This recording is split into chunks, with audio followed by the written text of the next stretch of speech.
Malhan came from an illustrious family who sacrificed all for Islam. Her first marriage with Malik bin Nadhr was unhappy. There were constant quarrels between them because she became a Muslim. He tried his very best to make her give up Islam, but she remained loyal to her new faith. She was the mother of Anas ibn Malik. She swore alliance and persuaded her son to convert to Islam under the most trying circumstances. Malik said she was now spoiling his son. Her persistence finally paid off, and Anas accepted Islam and went on to become one of the famous companions of the Messenger. There were frequent violent scenes in the house, but she stood her ground patiently and calmly. Finally, her husband left and migrated to Syria, where he was murdered. Dedicating her son to the service of the Prophet, she requested him to pray for her son.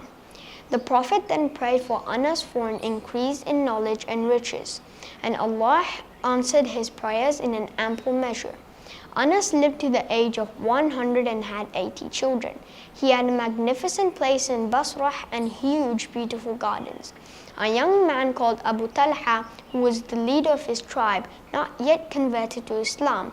Abu Talha knew that the widow had many admirable qualities: her integrity, her loyalty, her courage. All these appealed to him, and he sent her a proposal of marriage. She said it was not possible because he was a disbeliever. When he insisted, she asked him what kind of a man he was. Sometimes he worshipped trees, stone idols that other people carved out. She asked him if he had ever considered how these things could solve his problems when they were themselves helpless. When Abu Talha heard these arguments, he had no answer. Finally, he asked her if she would marry him if he converted to Islam. She was very happy at this. She said the mahr for her would be this acceptance of Islam. Sulaim had a happy second marriage, and soon the couple was blessed with a son, Abu Umayr. After some time, Abu Umayr fell sick and passed away. Sulaim displayed exemplary patience and control. She did not inform anyone or scream and shout in her grief. On Abu Talha's return home, he asked her how the child was, and she told him he was better than before. Then she served him dinner and brought up the topic. She said she wanted to ask him a question. She asked him if a person entrusted one with something and then came to claim it, should one return it? He answered that certainly. One should return it gladly.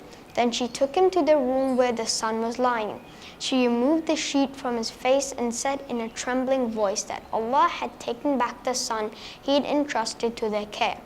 She dealt with grief in the most remarkable way. They went to see the Prophet, and he prayed for Allah's blessings and prosperity for the couple. And soon another son was born to them. The Prophet used to visit her and her sister often. She played a very active role in the battles of Islam. Sulaim was pregnant at that time, but that did not deter her in any way. She took an active part in the Battle of Hunain as well. She carried a spear to slit an enemy's belly. Once, Abu Talha went to the mosque and invited the Prophet to join him. He accepted and invited the people sitting there to join him at the house of Abu Talha. Abu Talha saw this and became nervous and shared his fear with his wife.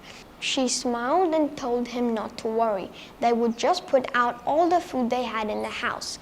The Prophet came and prayed for barakah, and almost 70 to 80 people ate to their heart's content. Her hospitality is admirable, the Prophet said. When I entered paradise, I heard someone's footsteps. It was explained to me that she was Nisaa bint Malhan. Nisaa is the name of Sulaim.